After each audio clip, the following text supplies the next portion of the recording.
Hi everyone, in front of me I've got Acer Iconia M10 and let me share with you how to change the 3 buttons navigation into the gestures in this device.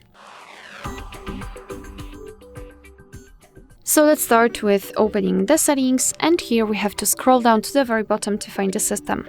Now let's tap on the gestures and here tap on system navigation. And as you can see here we've got two different options. Sorry, I just focused on this animation.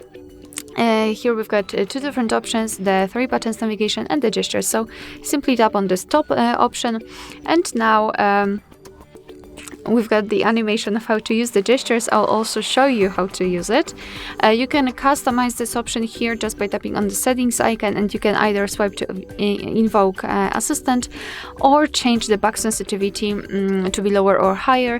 But to be honest, I highly recommend to get back to this option after a while of using the gestures, where you will be able to decide whether you need the sensitivity to be exactly lower or higher.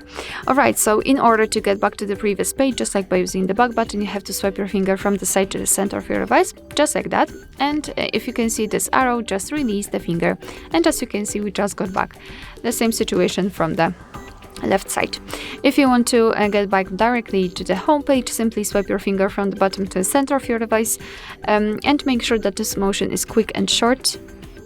Just like that. And if you want to open the recents, repeat the gesture, however, elongate it and hold your finger somewhere here, like that. And here we've got the recents.